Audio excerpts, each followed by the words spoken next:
Call all hands. Beat to quarters.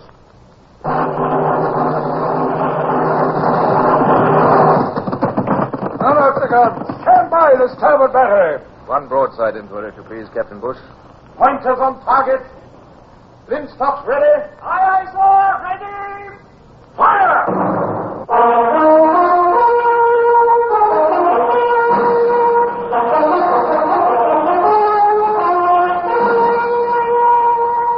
Presenting Michael Redgrave as C.S. Forrester's indomitable man of the sea, Horatio Hornblower.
Back sometimes and tells himself that it was at such and such a time that he changed, that he grew, that he shaped himself into what he was to be forever after. With me, that time was in the weeks following the death of Captain Sawyer of the man-of-war Renown.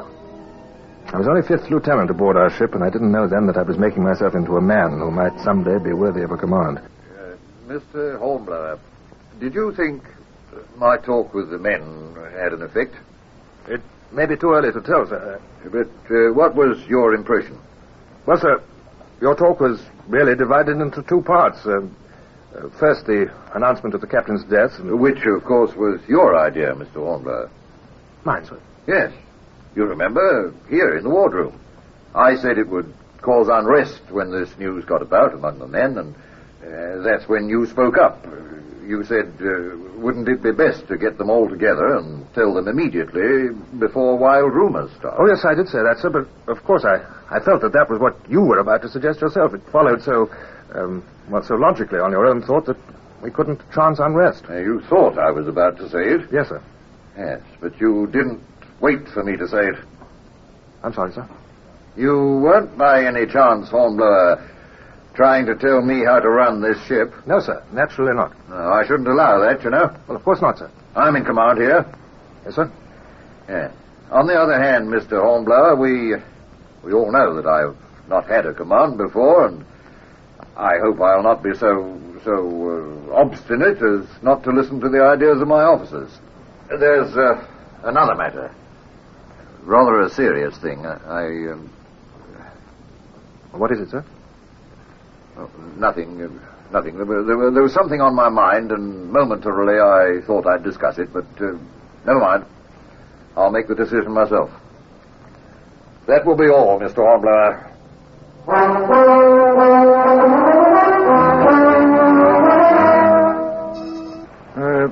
Mr. Hornblower? Yes, sir? What do you think number 1 will do? By what, sir? You know what. Down in the captain's desk are the captain's papers. And among those papers are the secret orders under which we sailed. What do you suppose those orders are? Well, sir, they may be just routine orders directing us to join Admiral Bickerton's squadron. Oh, maybe. Or they might be orders to sail on detached service, on some secret mission. Something dangerous, possibly. What's Mr. Buckland likely to do, eh? I know what I'd do, sir. What? I'd open those orders immediately. Oh, that's easy enough for you or me to say, but Buckland hasn't got a captain's commission, and those orders aren't for the eyes of a mere lieutenant. He's master of the ship, Bush. Oh, I know, but by accident, that's all. He can take the ship into Antigua. There's probably some junior captain there who can take over then. Do that and miss his chance to be master? Well, if he doesn't go to Antigua, you'll have to read the secret orders.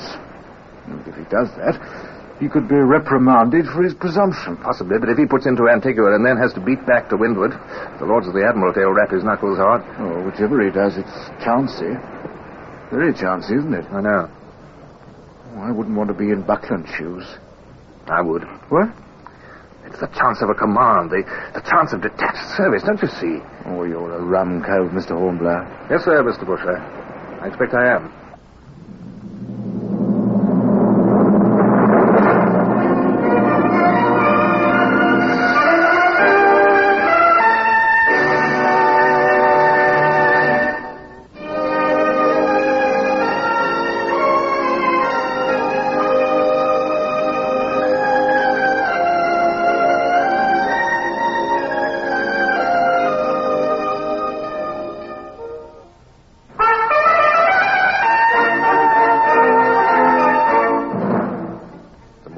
The more I wanted to talk to Buckland about those sealed orders.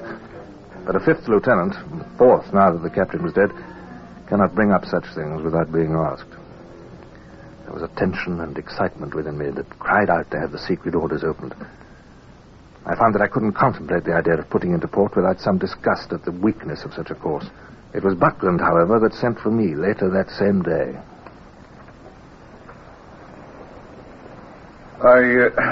I have a decision to make, Hornblower.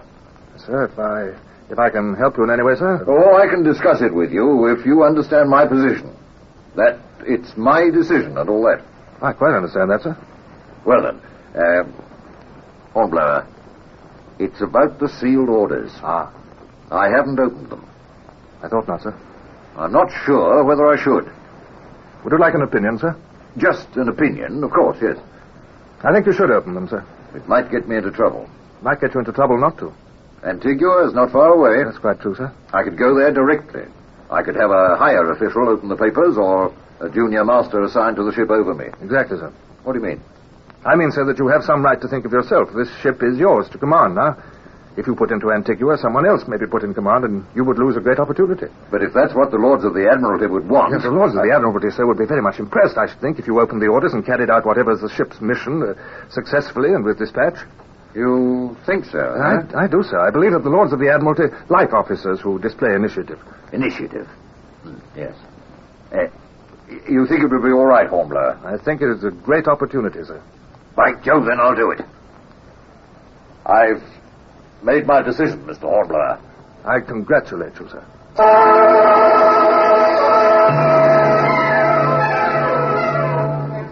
Hello, Mr. Hornblower. Mr. Carberry, Lieutenant Bush, sir. Hello, Mr. Hornblower. Look there.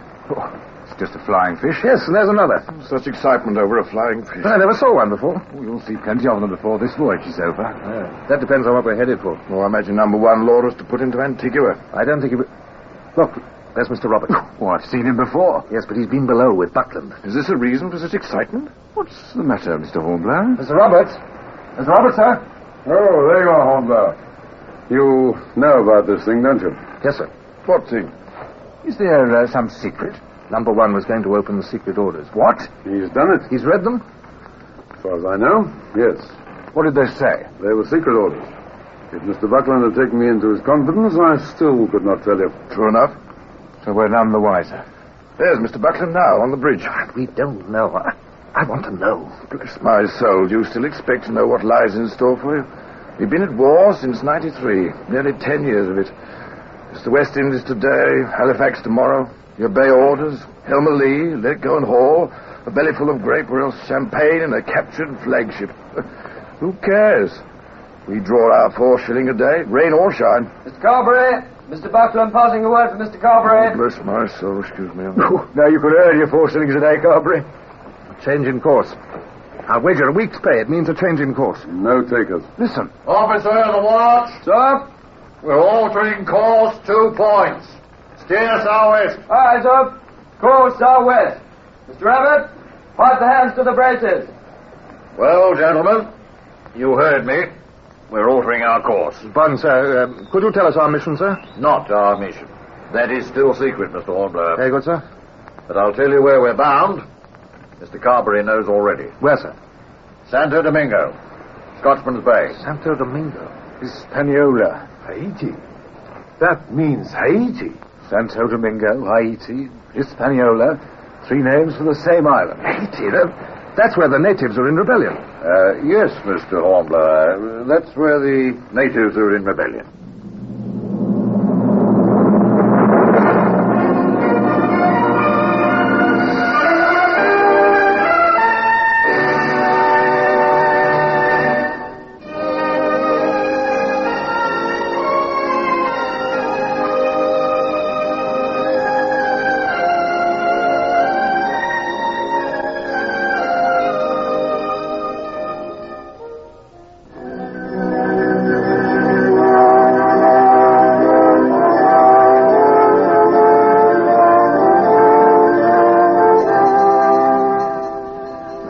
Atlantic swell as we came in sight of the low mountains of Santo Domingo.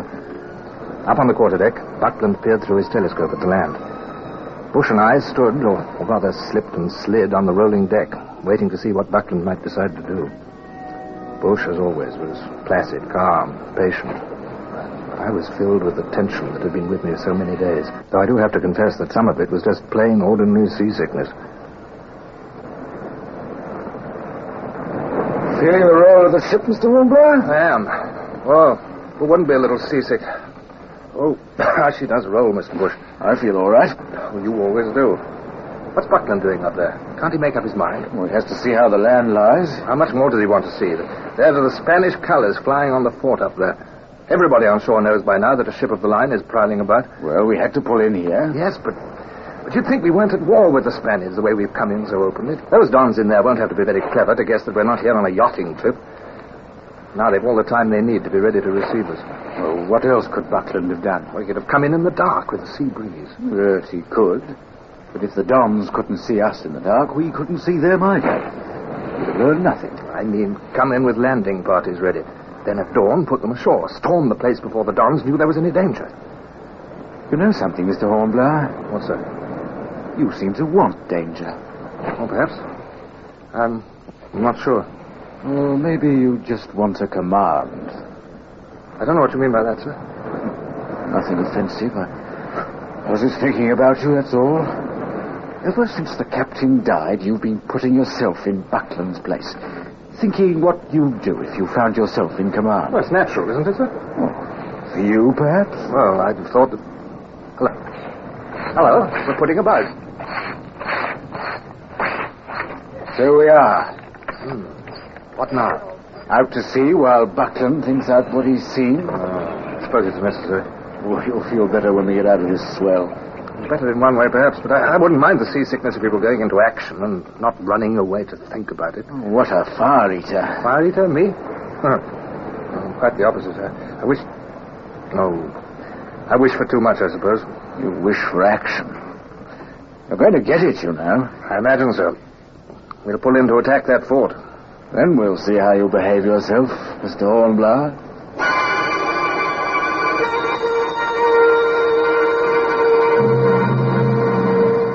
Mr. Bush, Mr. Buckland's compliments and please to run your guns out. Quiet! Up ports! Run out! Mr. Bush, sir. Mr. Buckland's compliments, and will you try a ranging shot at those shore batteries when your guns rev? Very well. You see that, Mr. Hornblower? Yes, sir. They probably have batteries on both sides of the harbor. Yes, sir. Oh, Mr. Bush. Yes? Look over there. No, over in the direction of that point of land. I see the point. You see the smoke? They're heating shot. I dare say. The fort's open fire on us. They're firing on this side, too, sir. So they are. We'll be caught in a crossfire in a minute. That's what you wanted, Mr. Hornblower. Action, eh? Yes, sir. Sir. Yes? I might just reach the battery on this side now, sir. Now, this is the time to fire. See to it, Mr. Hornblower. All right, man. First division ready. Fire! Second division, ready. Fire! Did you hit? I don't think so, sir. They're answering us now. Pour it into them. All right, division captains, once again. First division, fire! Second division, fire! Did you get a hit? Yes! Look out! Look sharp!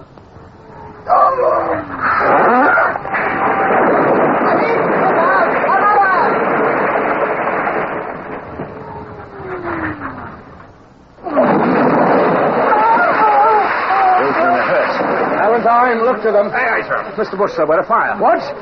That was hot shots. Look, the deck's smoldering. Fire buckets here! Fire bucket! Mr. Bush!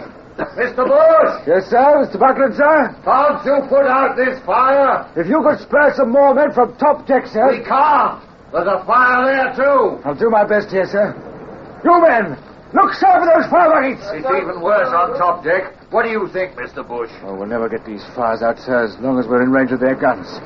We can't spare enough men, and there's the chance they may hit us again with their blasted hot shots. I know. That's why I've had to give orders. We're going to put about and run her out to sea. I'm sorry, sir. What's that? Oh, no. We run aground. Keep at this fire. And you, Mr. Hornblower, keep firing. Aye, sir. I'll go topside and see if we can get her off. Ready? Fire! Second division. Ready. Fire! Load again. Mr. Bush, can I help while they're loading? No, thanks. We're in for it now. Yes, you can feel the ship's trailing. When's high water? High water, not for over an hour, I'd judge. Oh, we'll never get her off till then. By then it'll be too late. It seems so. You men, are you ready? First division. Fire! Second division. Fire! Mr. Bush, what is it? Do you notice any movement while I fire a gun, sir? No, only the jar. Well, it's the jar I mean. The whole deck lifts under it. So it does. Oh, I could fire all my guns at once, and that might break the suction, sir. By Jove, it might. It might indeed. All right. All in stocks going. All right. Then. 1, 2, 3.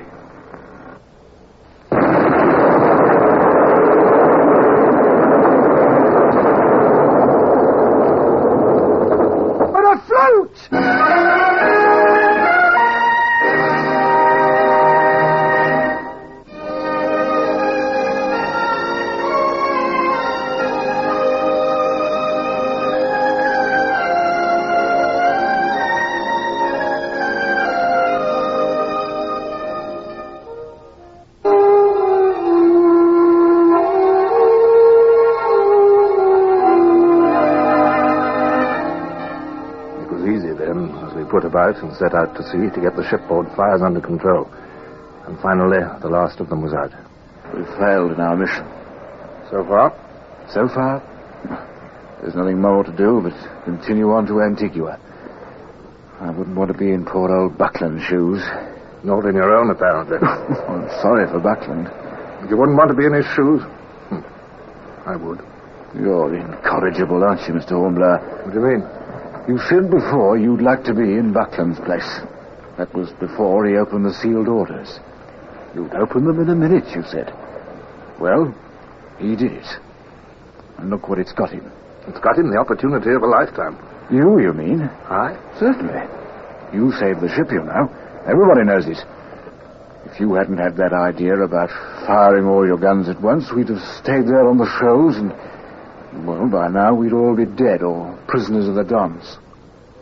Thank you, Hornblower. Oh, nonsense. But just because you feel good about having done well yourself, you shouldn't be blinded to the fact that poor Buckland is going to get his knuckles rapped. But, sir, don't you see there's no necessity for that?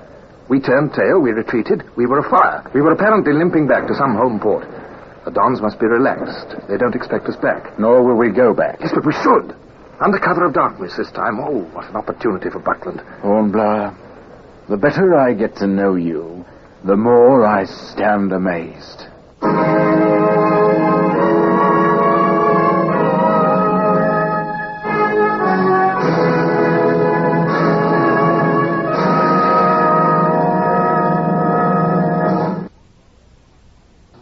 Horatio Hornblower, starring Michael Redgrave, is based on the novels by C.S. Forrester.